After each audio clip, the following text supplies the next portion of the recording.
Dans les colonnes du Monde, les journalistes Vanessa Schneider et Solène de Royer racontent les coulisses des obsèques de Jacques Chirac qui se sont tenues en l'église de Saint-Sulpice le 30 septembre dernier, entre rencontres étonnantes, moments de flottement et émotions politiques.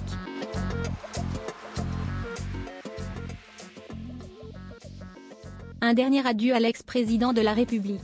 Le 30 septembre dernier, de nombreuses personnalités politiques ont rejoint la famille de Jacques Chirac, sauf Bernadette, dont la santé défaillante a empêché la venue, pour ses obsèques en l'église de Saint-Sulpice.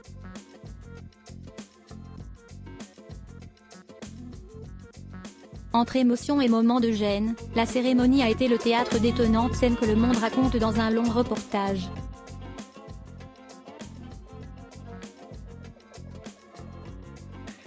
En l'église Saint-Sulpice, l'atmosphère est plus froide, formelle, plus mondaine que celle qui régnait quelques heures plus tôt aux Invalides.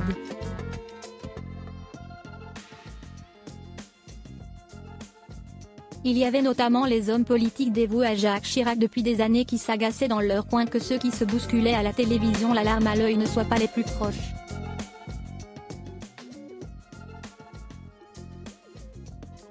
Bienvenue au bal des faux culs, a lancé l'un des invités à l'arrivée de Valérie Pécresse et 3 anciens collègues de Jacques Chirac.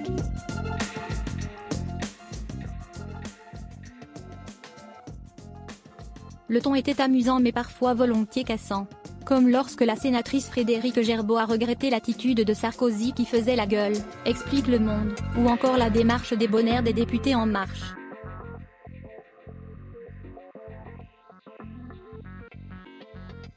D'ailleurs le gouvernement d'Édouard Philippe a endossé volontiers le costume des ministres ultra connectés et un peu débordés.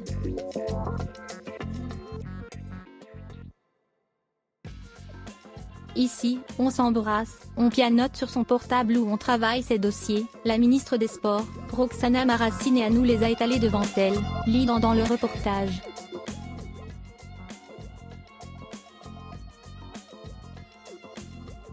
Dans cet édifice religieux choisi par Bernadette Chirac, c'est un peu l'histoire de la classe politique française qui s'est retrouvée un court instant.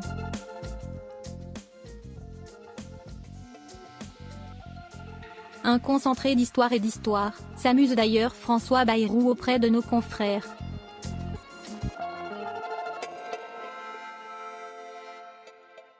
Valéry Giscard d'Estaing grognon. Les vieux regardent les jeunes sans forcément les reconnaître tandis que la nouvelle classe politique observe l'ancienne comme on regarde des antiquités.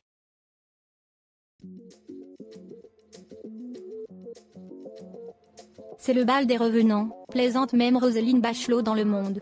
Et très vite, les premiers couacs s'enchaînent et les placements font jaser les personnalités.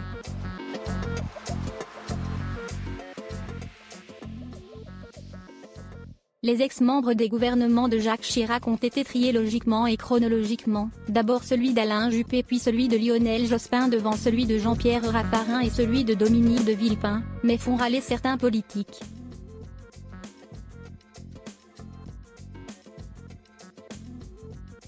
Un placement parfois étonnant qui a d'ailleurs donné lieu à l'une des scènes les plus marquantes de cette cérémonie, Carla Bruni totalement effarée par une messe basse de François Hollande.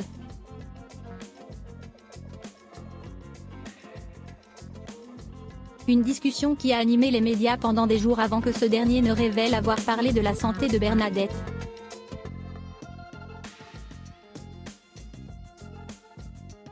En attendant le début de la cérémonie, certains en profitent pour revoir de vieilles connaissances et apprécier que le temps n'ait rien changé.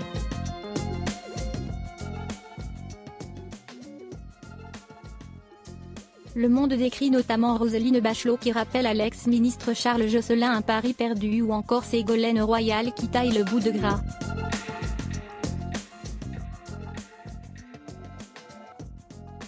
Sur les feuilles de papier, l'Élysée a commis de grosses boulettes en inscrivant le nom de Nicole Fontaine, décédée en 2018, et en écorchant le prénom de l'épouse de Valéry Giscard d'Estaing, Anémone, renommée Anémone.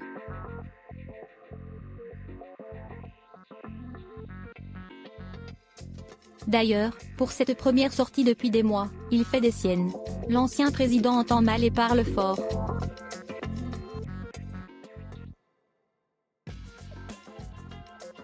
Il s'impatiente. Quand est-ce qu'il arrive ? Grogne-t-il. Les premiers rangs lui lancent des regards réprobateurs, écrit Le Monde.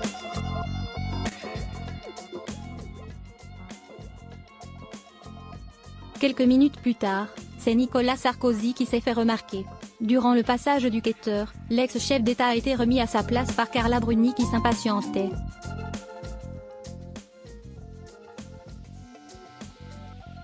Et la petite musique des retrouvailles politiques a soudainement cessé lorsque le cercueil de Jacques Chirac est entré dans l'église Saint-Sulpice.